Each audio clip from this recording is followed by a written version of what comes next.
안녕하십니까. 경제적 자유를 얻고 나서 방황한 다음에 제가 다시 라이즈 했던 이야기를 드리려고 해요. 혹시 영상을 못 보신 분들은 지난 시간 영상이 위에 있으니까 한번 보시고요. 간단히 요약해보자면 저는 경제적 자유를 얻었지만 하고 싶은 게 없었습니다. 어쨌든 저도 재테크는 해야 됐기 때문에 적어도 제가 가진 돈을 유지 혹은 조금씩은 불려나가야 되지 않겠습니까? 그래서 PB센터들을 주로 찾았어요. 그런 분들을 찾아서 돈을 맡겼었는데요. 그분들이 유독 제게 추천하는 상품들은 다 별로였습니다. 저도 이제 귀가 얇다 보니까 그분들이 추천하는 거를 보다 보면 그럴듯하잖아요. 아니 미국 주식이 올해 좋을 것입니다. 왜 좋았냐면 지금까지 좋았으니까요.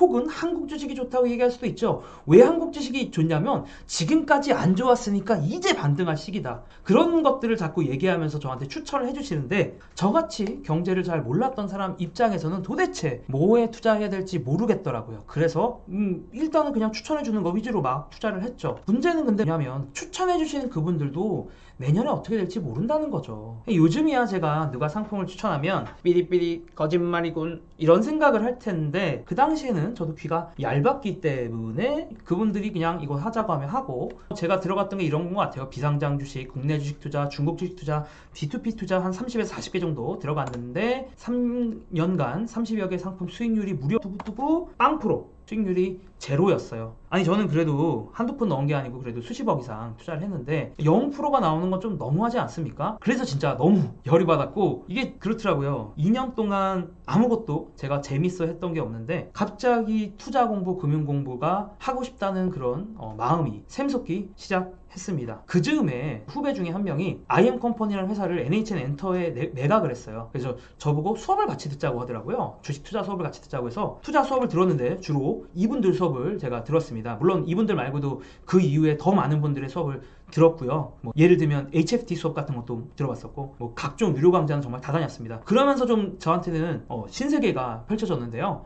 제가 지금까지 알았던 투자는 뭐냐면 워렌 버핏 스타일만을 알고 있었어요. 그래서 워렌 버핏이 주로 말씀하시는 게 이해할 수 있고 장기 경제성이 좋으며 경영진을 믿을 수 있고 인수가격이 합리적인 회사를 사라 라고 했는데 저는 이해가 안 가는 거예요. 도대체 이게 무슨 말인지. 그런데 아까 저한테 가르침을 주셨던 분들 선생님들의 강의를 들어보니까 어떤 내용이었냐면 데이터 기반으로 항상 판단을 하는 거였는데 제가 지금까지 전공도 다 컴퓨터 공학이고 데이터를 다루는 일만 하다 보니까 저는 이해가 잘 되는 거예요. 그래서 이거를 정말 파기를 시작했고 초창기에 제가 집중했던 거는 데이 트레이딩이었습니다. 데이 트레이딩인데 전부 다 자동으로만 매매하는 주로 제가 했던 게 가상화폐라든가 코스피 코스닥 데이터를 일단 다 모았고요. 그 1분봉까지 해서 전부 다 데이터를 모으고 프로그램을 만든 다음에 자동으로 매수매도 하는 거를 만들었습니다. 처음에 제가 이런 그 투자 방식을 공부할 때만 해도 제 생각은 뭐였냐면 하와이 같은 휴양지 같은 데 가서 나는 맛있는 음료수를 먹고 있고 프로그램이 알아서 돈을 벌고 메신저로 쏴주는 거죠. 아 오늘 얼마 벌었습니다. 이렇게 얘기해 주는 건 줄 알았거든요. 그래서 제가 자동 매매를 처음에 상상할 때는 안 해보고 상상할 때는 이런 식의 매매인 줄 알았는데 자동 매매를 막상 해보고 보니까 이런 식인 거예요. 우리가 자동차 정비하듯이 매일 전략을 점검하고 기름칠하고 전략 중에 좀 잘 못하는 거 있으면 그 전략은 버려야 되고 새로운 전략 괜찮은 거 있으면 다시 넣고 빼고 또 새로운 전략 연구하고 그러니까 이게 끝이 없는 거죠. 알고 보니까 저는 그냥 끝이 있고 어떤 투자의 성배라는 게 존재할 줄 알았는데 말입니다. 그러다 보니까 조금은 노력을 덜하고도 돈을 벌 수 있는 방법이 있지 않을까? 내가 노력을 하지 않고도 돈을 벌 수 있는 방법이 있지 않을까라는 생각을 해서 자산 배분 투자에 눈을 뜨게 됐습니다. 자산 배분 투자라는 건 뭐냐면 어차피 전체 자산군이 우상향한다는 거는 자본주의에서 기본적인 거거든요. 그래서 주식이나 채권이나 원자재나 아주 장기적인 시계열로 보면 전체 시장 사이즈는 크게 돼 있으니까 전체 시장이 커지는 거에 베팅을 하는 거죠. 취미로 블로그를 쓰면서 그런 제 자산 배분에 대한 연구 과정을 기록을 해나갔습니다. 자산 배분에 대해서 연구하다 보니까 한 분이 눈에 들어온 거죠. 바로 레이 달리오라고 해서 세계 1위 헤지펀드 브릿지워터를 만드신 분이고 그분이 실제로 만드신 게 브릿지워터의 올웨더 전략이었습니다. 올웨더 전략은 1996년부터 지금까지도 아주 안정적인 수익률로 운영이 되고 있기 때문에 이것만 따라 해도 되지 않나? 세계 최고 헤지펀드랑 수익률이 똑같 똑같이 나오면 땡큐 아닌가요? 제 주변 사람들한테 이거를 말하면서 느꼈던 게 생각보다 많은 분들이 쉽게 따라하지는 못하더라고요. 그러니까 제 부모님이나 친구들이나 막상 얘기를 해봤을 때 이거를 실제로 쉽게 못 따라해서 좀 많은 고민을 하게 됐어요. 이걸 정말 회사를 만들어서 해볼까? 요 길로 갈까? 아니면 지금처럼 그냥 유튜브나 블로그 하면서 살아도 너무 재미있거든요. 그래서 그냥 제야 블로거, 제야 유튜버 이렇게 살까? 이 길을 진짜 고민을 많이 했어요. 사실 금전적으로만 생각해보면 진짜 솔직히 말해서 제가 스타트업을 또 해서 지금 정도 돈을 벌 자신이 없어요. 왜냐면 이게 너무 큰 돈이고 차라리 저는 더 저의 투자에 집중을 하고 시간을 쏟는 게 돈만 생각하면, 확률적으로만 생각하면 더 좋은 길일 수도 있습니다. 사실 그리고 놀아도 되잖아요.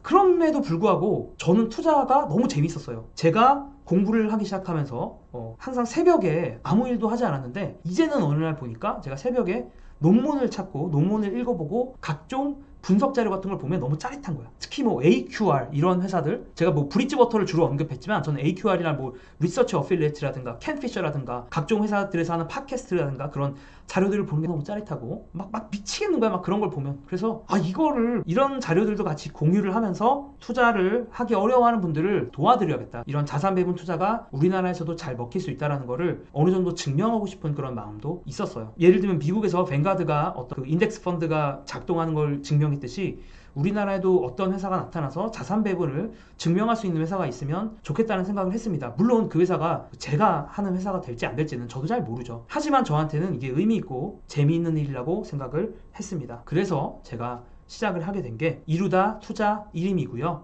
홈페이지는 https://www.iruda.io고요. 홈페이지를 실제로 보시면 이렇게 나옵니다. 그래서 뭐 이메일 입력하실 분들 이메일 입력하시고 계속 투자 정보 관련된 것들은 알려드리려고 해요. 저희 첫 상품이 6월에 출시가 될 거고요.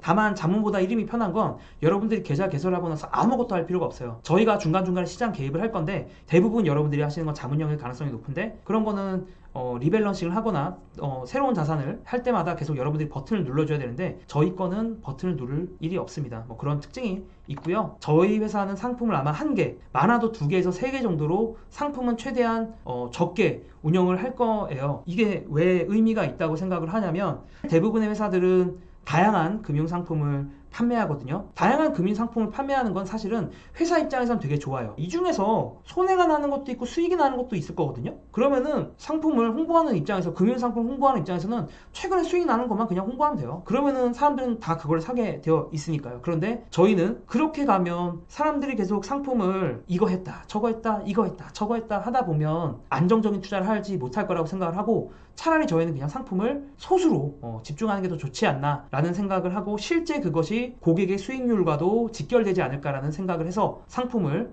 최소한으로 할 생각입니다. 저희한테는 리스크예요. 왜냐면 저희가 만약에 손해가 나면 저희가 손실을 입는 거니까요. 그리고 또 하나 말씀드릴 수 있는 건 많은 분들이 금융상품에 대해서 이렇게 질문을 하잖아요. 그렇게 좋으면 자기 돈을 넣어야 되는 거 아닌가요? 상품 5개 나오면 5분의 1씩 해서 넣습니까? 그게 그렇게 하기보다는 제가 또 소비자이기도 했기 때문에 도대체 상품이 그렇게 많으면 뭘 가입하라고 하는 건지 모르겠잖아요. 저는 대표로서 똑같이 제가 여러분들이 투자하는 것과 정말 똑같이 돈을 넣어서 같이 운용을 할 생각입니다. 그런 것들을 여러분들과 커뮤니케이션을 더 많이 할 거고요. 상품을 늘리는 데 집중하지 않고 저희의 플래그십 상품이 수익이 잘 나도록 집중을 할 거고요. 이런 질문들도 있을 것 같아요. 당신 뭐 그냥 재테크 유튜버인 척 하더니 왜 숨겼는가 라고 물어보실 텐데 블로그랑 제가 유튜브를 시작할 때는 이런 회사를 할 생각이 없었습니다. 제가 이 회사를 시작한 지도 얼마 안 됐고 얼마 안 됐기 때문에 지금 당장 여러분들한테 뭐 팔 수 있는 상품도 없어요. 사실 저는 블로그나 유튜브 시작할 때 취미로 그냥 한 거였고 재미가 있어서 한 거였는데 어떻게 하다 보니까 갑작스럽게 저도 스타트업을 좀 하게 된 감이 있고요. 그래서 저도 이제 금융권에서 일을 하고 있다라는 거는 알아주셨으면 좋겠습니다. 여러분들이 저희 상품에 가입하지 않으시더라도 참고할 만한 정보들은 계속 그래도 공유를 할 생각이니까 많은 관심 부탁드리겠습니다. 감사합니다.